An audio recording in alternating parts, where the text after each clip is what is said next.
Assalamualaikum warahmatullahi wabarakatuh. Sahabat-sahabat kepala sekolah, saya baru saja membaca sebuah buku tentang kepemimpinan. Nah, ini ada yang menarik. Di salah satu halaman pada buku ini dijelaskan bagaimana menciptakan iklim perubahan. Nah, ini menarik untuk dipahami oleh para kepala sekolah. Karena itulah saya sampaikan dalam YouTube channel saya ini. Sebab ya kualitas sekolah itu menurut saya menuntut adanya kepala sekolah yang menerapkan atau menampilkan kepemimpinan perubahan. Ya, perubahan atau pembaharu.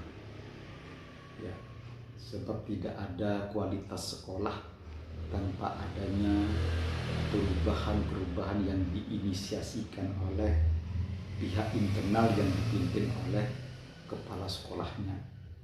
Jadi kepala sekolah yang bagus itu, yang baik atau yang hebat itu apabila dia memerankan sebagai agen perubahan, sebagai agen pembaharu.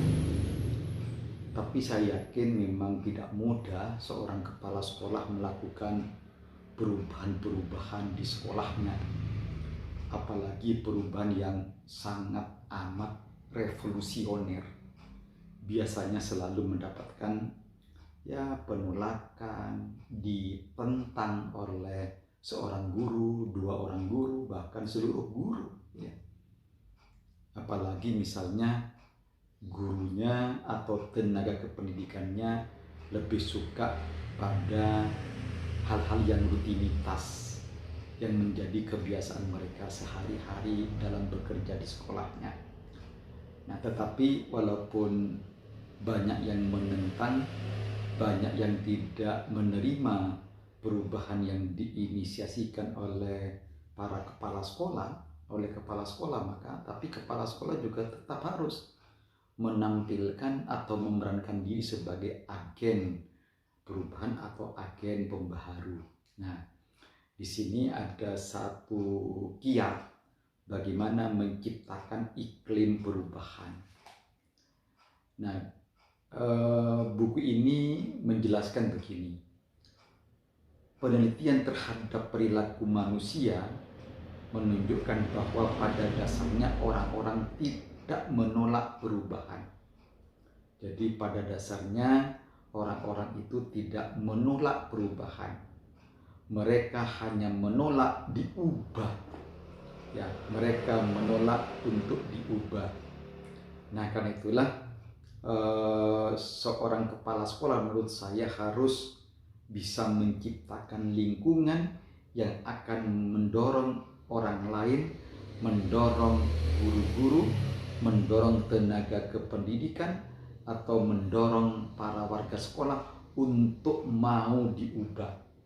Bukan menolak untuk diubah, tapi mau diubah. Nah, di buku ini dikatakan dalam rangka mengubah orang lain, maka perlu diciptakan iklim perubahan.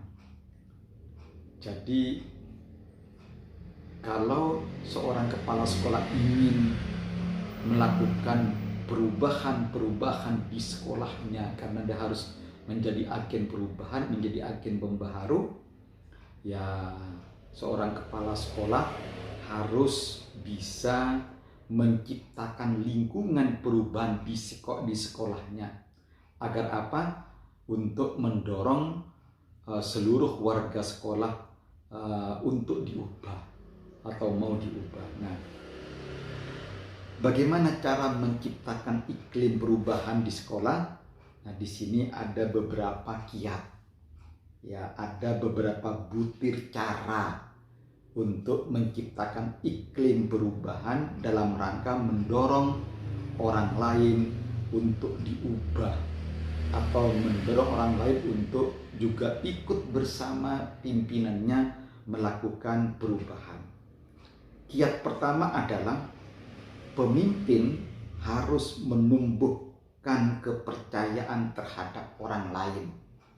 Ya, jadi harus saling percaya sebenarnya. Kepala sekolah percaya kepada warga sekolah, kepada guru-guru, kepada tenaga kependidikan, kepada siswa, orang tua siswa. Nah, tetapi sebaliknya juga, ya warga sekolah juga percaya kepada kepala sekolahnya. Kalau warga sekolah percaya kepada kepala sekolahnya, perubahan apapun yang diinisiasikan, yang digalakkan oleh kepala sekolah, dipercaya dan pasti didukung oleh seluruh warga sekolah. Itu yang pertama dalam buku ini ya. Yang kedua adalah pemimpin harus berubah terlebih dahulu sebelum meminta orang lain berubah. Jadi kepala sekolah itu harus berubah terlebih dahulu sebelum meminta guru-guru, tenaga kependidikan, warga sekolah untuk berubah. Ya, misalnya ya seorang kepala sekolah menggagas ya penerapan project based learning dalam menyelenggarakan pembelajaran. Ya. Maka sebelum meminta guru-guru menerapkan project based learning, seharusnya kepala sekolah terlebih dahulu yang menerapkan project based learning. Yang ketiga adalah tempatkan. Nah, ini penting. Tempatkan orang-orang yang berpengaruh sebagai pemimpin perubahan. Jadi seorang kepala sekolah itu sebelum mensosialisasikan atau sebelum mengkomunikasikan adanya gagasan-gagasan perubahan, hendaknya memilih atau menunjuk guru-guru yang berpengaruh atau tenaga kependidikan yang berpengaruh. Untuk apa? Untuk menjadi pemimpin perubahan. Sehingga insya Allah seluruh guru, seluruh warga sekolah akan menerima perubahan yang diinisiasikan oleh kepala sekolah karena telah menempatkan guru-guru hebat sebagai pemimpin perubahan.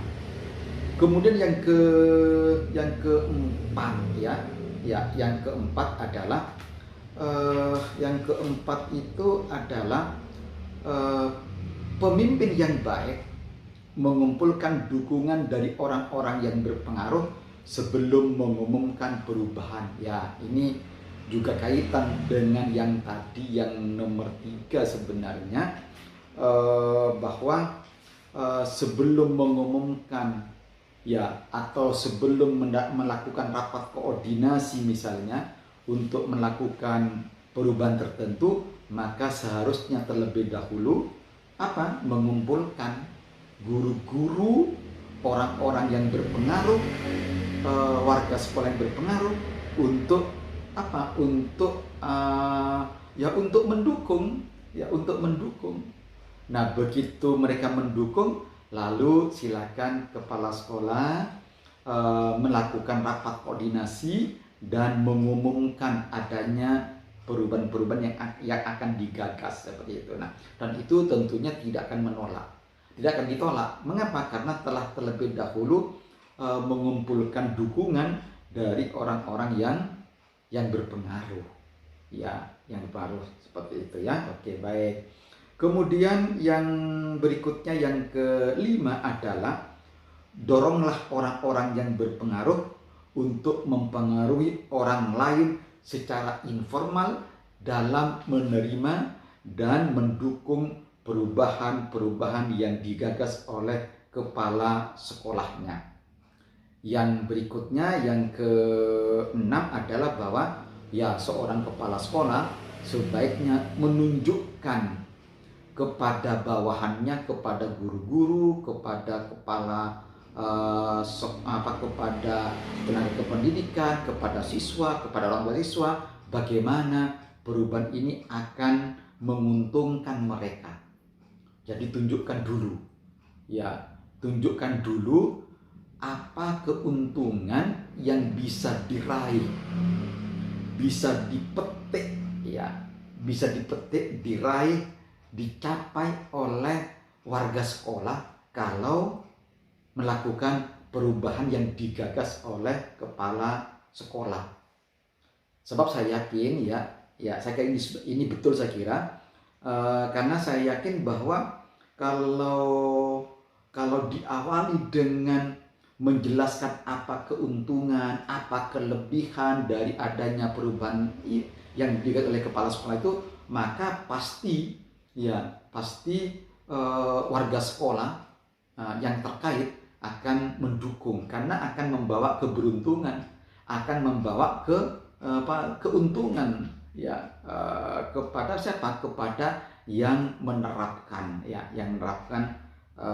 menerapkan perubahan tersebut, ya. Oke, jadi saya simpulkan lagi, saya bacakan lagi bahwa ada beberapa cara untuk menciptakan iklim perubahan di sekolah agar apa? Agar perubahan-perubahan yang digagas oleh kepala sekolah sebagai agen pembaharu, sebagai agen perubahan didukung, diterima, ya, tidak ditolak oleh seluruh warga sekolah. Yang pertama adalah kepala sekolah harus menumbuhkan kepercayaan terhadap orang lain, dan orang lain harus percaya kepada kepala sekolah. Itu yang pertama. Yang kedua, kepala sekolah harus berubah terlebih dahulu sebelum meminta orang lain berubah. Yang ketiga adalah tempatkan orang-orang yang berpengaruh sebagai pemimpin perubahan di sekolah. Yang keempat adalah kepala sekolah mengumpulkan dukungan dari orang-orang yang berpengaruh sebelum mengumumkan perubahan-perubahannya. Lalu yang kelima adalah doronglah orang-orang yang berpengaruh untuk mempengaruhi yang lain secara informal.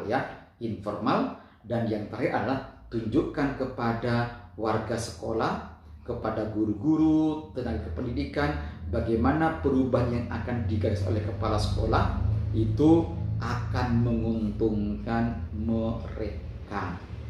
Nah, itulah kiat-kiat bagaimana menciptakan iklim perubahan di sekolah agar kepala sekolah efektif, sukses dalam memerankan diri sebagai agen perubahan, sebagai agen pemimpin perubahan, sebagai agen pembaharu, sebagai pemimpin pembaharu. Insya Allah, kalau kepala sekolah selalu melakukan pembaharuan, selalu melakukan perubahan-perubahan menuju lebih baik, sekolahnya akan selalu menuju lebih berkualitas. Terima kasih. Ya, nanti kita sambung lagi, ya. Kita akan sambung lagi kalau nanti saya lagi membaca buku-buku lain atau buku ini lagi, nanti akan saya sampaikan kepada sahabat-sahabat kepala sekolah. Selamat bertugas, selamat bekerja. Assalamualaikum warahmatullahi wabarakatuh.